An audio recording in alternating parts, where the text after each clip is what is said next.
ఇంకొక 15 రోజులకి assembly budget సెషన్లు స్టార్ట్ అవుతాయి. అప్పటిదాకా ఇంకో 15 మంది పోకుండా కాపాడుకుంటే చంద్రశేఖరరావు చాలా గొప్పోడు. అధికారంలో ఉన్నప్పుడు ఎమ్మెల్యేలు, మంత్రులు ఇంకెవరిని కలవకుండా మనుషులంటే బానిసలని, తానొక్కడే దైవాంశ సంభూతుడని, ప్రగతి భవన్ అనేది ఇంకేదో అనుకొని ఎక్కువ ఊహించుకున్నాడు సార్ పాపం. ఇప్పుడు తప్పనిసరి పరిస్థితులలో ఎంపీటీసీలతోటి, సర్పంచులతోటి, ఆఖరికి గ్రామ కమిటీ అధ్యక్షులతో కూడా ఫోటో దిగి బిడ్డ నేనున్నా అని బతిలాడుకునేటువంటి దుస్థితికి తెచ్చుకున్నాడు చంద్రశేఖరరావు. 15 సంవత్సరాలు మర్చిపోండి.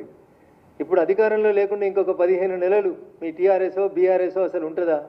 దానికి పేరు ఉంటుందా? ఊరు ఉంటుందా? మీ ఎమ్మెల్యేలు ఉంటారా? ఏం జరుగుతుంది అనేది ఒకసారి చంద్రశేఖరరావు గారు ఆలోచించుకోవాలి. అంటే కోల్పోతున్నటువంటి నాయకుల మీద పట్టు కోల్పోతున్నారు. రోజుకో ఎమ్మెల్యే పార్టీ మారుతున్నాడు, రోజుకో సీనియర్లు పార్టీ మారుతున్నారు. నేను ఎప్పుడో చాలా రోజుల క్రితం చెప్పిన 2013లో నేటి ఫిరాయింపుదారులే రేపు పిరంగులై పేలుతారు కేసీఆర్ జాగ్రత్త అని. ఇలా ఒక్కొక్క ఫిరాయింపుదారుడు మళ్ళీ ఒక్కొక్క పిరంగై పేలుతున్నాడు.